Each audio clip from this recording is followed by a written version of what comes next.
Bonjour. Ce dimanche, les Coptes orthodoxes fêteront Pâques entre espoir et inquiétude. Depuis la victoire des partis islamistes en Égypte, la minorité chrétienne craint une dégradation de son statut. Les Coptes trouveront-ils leur place dans cette nouvelle donne politique? On en débat juste après le reportage d'Alexandre Stern dans la communauté copte de Suisse.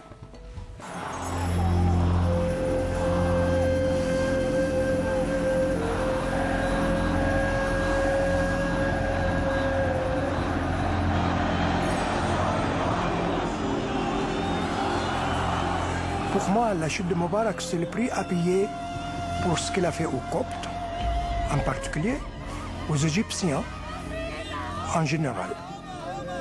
C'était avec beaucoup de joie, beaucoup d'espoir. On a pensé vraiment qu'il y aura un changement en Égypte. J'avais effectivement un espoir, un grand espoir. Et pourquoi? Parce qu'on a vu dans les manifestations, à la place Tahrir, les Coptes et les musulmans ensemble, qui ne prononcent pas le mot chrétien ou le mot musulman, mais prononcent uniquement, ils revendiquent la liberté, la justice, de vivre honnêtement et avec toute dignité. Patrick Henny a travaillé plusieurs années au Caire. Licencié en sciences politiques, il revient d'un séjour en Égypte. Tout le monde était sur la place Tahrir. Les Coptes étaient sur la place Tahrir, les salafistes étaient sur la place Tahrir, les frères musulmans étaient sur la place Tahrir. Je pense que les chrétiens d'Orient et d'Égypte en particulier, avec le printemps arabe, ont une chance historique, c'est de sortir du paradigme de la protection des minorités, qui était un paradigme historique dans lequel ils tentaient de se protéger ou de défendre leurs intérêts, et d'entrer dans une nouvelle vision qui est celle de dire la protection des minorités se fera dans le cadre d'une adhésion pleine et entière à une de citoyenneté. Les Coptes essaient maintenant de s'intégrer dans la vie politique, dans les différentes partis. Ils sont prêts à tout, à donner des sacrifices pour sauvegarder leurs droits. En tant qu'être humain, ils demandent que ça, d'être traités en tant qu'être humain selon les principes internationaux des droits de l'homme. Rien de plus, rien de moins. Les revendications des Coptes s'expriment sur fond de violences répétées. En octobre 2010, au Caire, une manifestation de Coptes dégénère. La police militaire intervient, bilan 3 morts côté police et au moins 16 manifestants coptes tués. En janvier 2011, une bombe à l'intérieur de l'église d'Alexandrie a fait plus de 20 morts. Pour les Coptes, un souvenir encore douloureux. L'attentat d'Alexandrie était pour moi un choc. C'était le point culminant des agressions contre les Coptes. On a habitué à ce qu'on appelle le vendredi noir. Le vendredi noir, c'est-à-dire les musulmans, après la prière de vendredi, quelque part en Égypte, ils attaquent de Coptes, soit un peu partout. J'étais réveillée le matin avec un téléphone des gens de l'église ici pour voir si ma famille va bien. Alors, j'avais rien entendu, c'était ce téléphone-là. Et quand j'ai entendu les nouvelles, j'étais comme une folle. On n'a jamais eu d'explosion dans l'église avant. On a eu quelques attentats à l'extérieur, mais celle-ci était horrible. C'était insupportable, je crois, pour tous les chrétiens et même pour les musulmans aussi. Cet attentat s'inscrit sur le fond d'une dégradation profonde des relations entre les communautés religieuses en Égypte. On est, depuis l'époque de Sadat, en train de cultiver l'esprit de la haine avec des textes dans les écoles. On sépare les gens.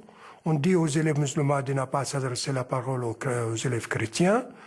Et aux universités, c'est la même chose. Il y a un vrai problème de Coptes. Il y a un problème de vivre ensemble. Et quand on parle de tension communautaire, il y a une dissymétrie. Il n'y a pas deux acteurs égaux qui sont dans une relation de conflit. Il y a un dominant et un dominé. Les Coptes font partie des dominés.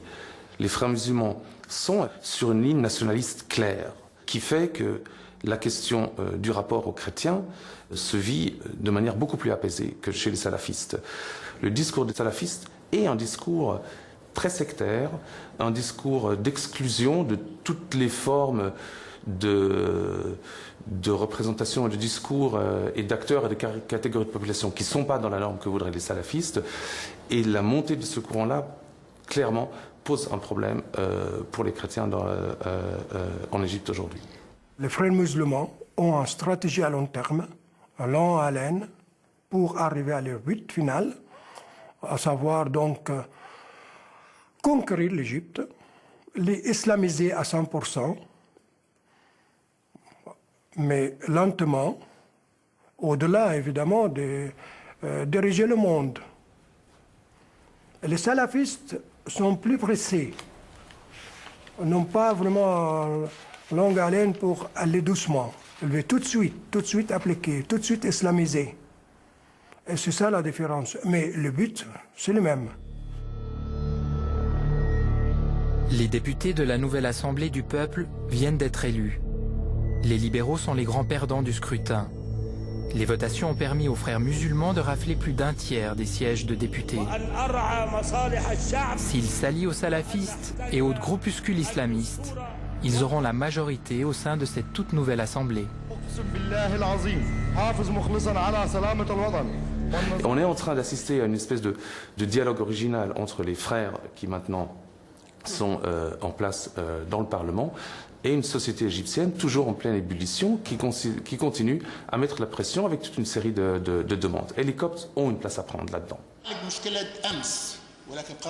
Sur le court terme, moi je m'attends évidemment à une permanence des tensions et des pressions sur les chrétiens. Sauf que moi je ne vois pas d'autre solution que l'investissement du champ politique.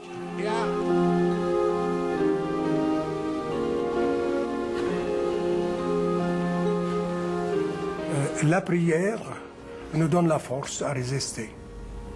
Et pas accepter, mais à résister à la tentation de rendre le mal par le mal.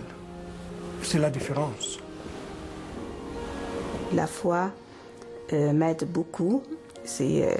Il me tient, c'est ça qui me porte en fait, qui m'aide à supporter toute cette injustice. Et c'est ça aussi qui aide chaque copte. Parce que sans la foi, je crois qu'on aura échoué. On aura quitté peut-être l'Égypte depuis longtemps.